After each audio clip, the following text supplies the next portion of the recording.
Hello friends, आप सुन रहे हैं स्नेहा की अजब गजब कहानी का भाग 2, दोस्तों का प्लान।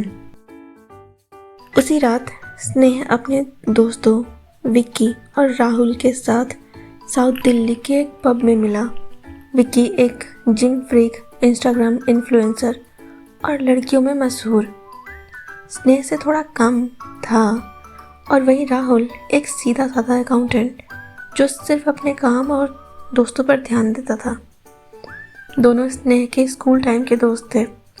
पब में बियर के ग्लास हाथ में लिए तीनों जिंदगी की बेतुकी बातें कर रहे थे। राहुल ने स्नेह को समझाने की कोशिश की, तुझे श्वेता का दिल नहीं तोड़ना चाहिए था। वह तुझे बहुत प्यार करती है, पता नहीं उसे कैसा लगा होगा। विक्की ने हंसते हुए कहा, एक बात तो है भाई, तू कमाल है। लेकिन राहुल ने सही कहा, श्वेता तुझे बहुत प्यार करती है। उसके जैसी लड़की तुझे प्रपोज करती है और तू उसे डंप कर देता है। तुझे क्या चाहिए भाई? मुझे करती तो कभी ना नहीं करता। स्नेह बेपरवाही से बोला, तो तू ही उसे प्रपोज कर दे। देख, मुझे ना लाइफ में वैरायटी चाहिए, जैसे हम कपड़ों में, फ़ोन में, बाकी चीज़ों में ढूंढते हैं, कुछ उसी तरह से। स्नेह ने आंख मारी। एक ही लड़की के साथ बोरिंग लाइफ कौन जीना चाहता है, और वो भी श्वेता जैसी सिंपल लड़की के साथ तो बिल्कुल नहीं। मुझे लाइफ में थोड़ा स्पाइस चाहिए। राहुल झुंझला कर बोला, और कितना मिर्च मसाला चाहिए तुझे? श्वेता जैसी लड़की का दिल दुखाकर तूने अच्छा नहीं किया। तू एक दिन पछताएगा, बहुत पछताएगा। मैं भगवान से प्रार्थना करूंगा कि तेरी लाइफ में श्वेता की कमी पूरी करने कोई आए। किसी की भावनाओं से खेलना अच्छा नहीं। वो सच में तुझे प्यार करती है। स्नेह ने हंसकर बात टाल दी। अरे रिलैक्स कर यार, जिंदगी एक गेम है और मैं इसका चैंपियन हूँ। मुझे पता है मुझे क्या चाहिए। तभी विक्की ने एक आइडिया निकाला।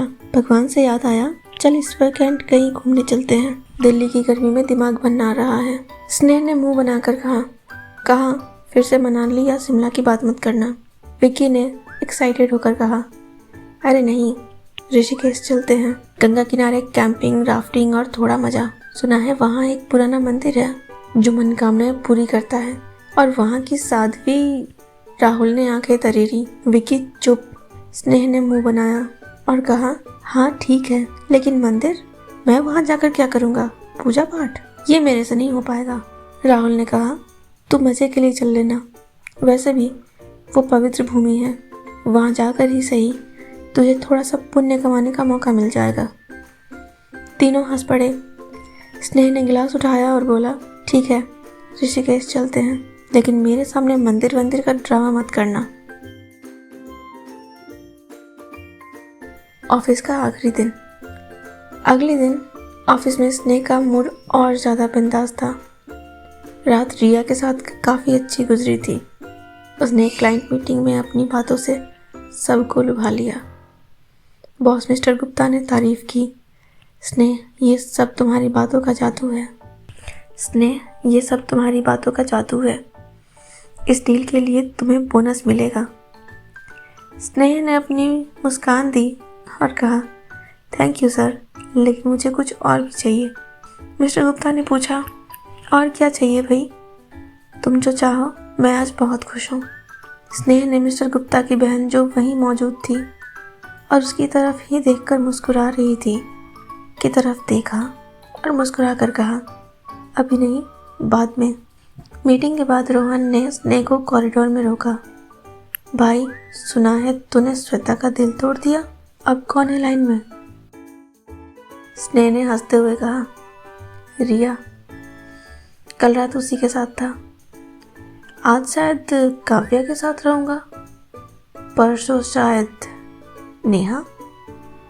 नाम याद नहीं आ रहा।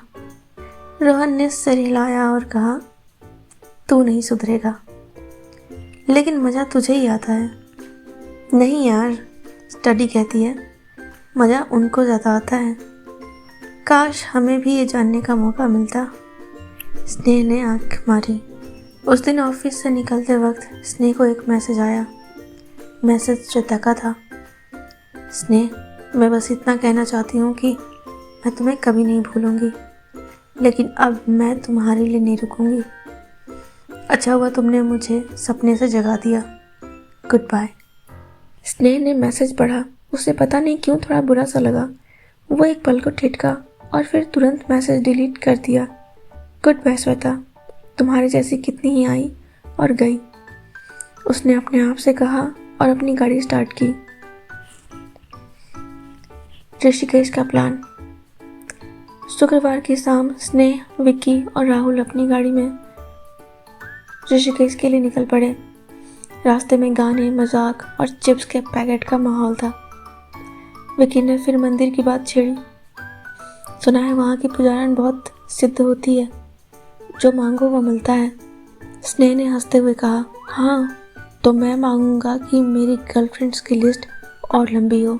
राहुल ने सर पीट लिया और कहा, तू सचमुच पागल है, जब देखो लड़कियों पर ही फोकस रहता है।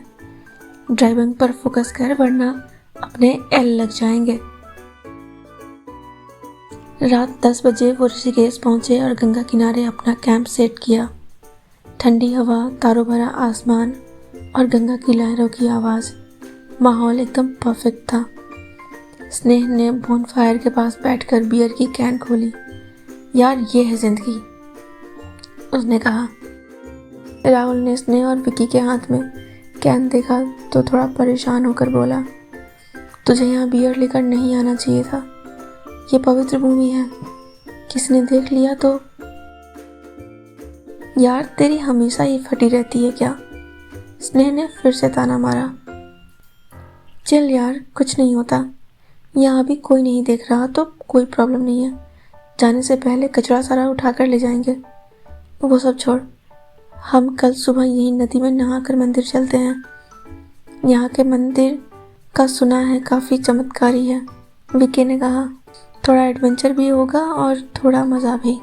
स्नेह ने हंसकर कहा, ठीक है, लेकिन मैं कोई पूजा पाठ नहीं करने वाला और ना ही माला वाला चढ़ाऊँगा। मैं पहले ही कह दे रहा हूँ, मुझे भगवान में कोई भरोसा नहीं है। उस रात स्नेह अपने टेंट में सोया, बेखबर इस बात से कि अगली सुबह उसकी ज़िंदगी हमेशा के लिए बदलने वाली थी। गंगा की लहरें धीरे धीरे बह रही थी और कहीं दूर उस पुराने मंदिर में एक दिया जल रहा था, मानो किसी बड़े बदलाव की शुरुआत हो रही हो। आखिर क्या होने वाला था आगे? स्नेह की ज़िंदगी कैसे बदलने वाली थी? जानेंगे अगले भाग में।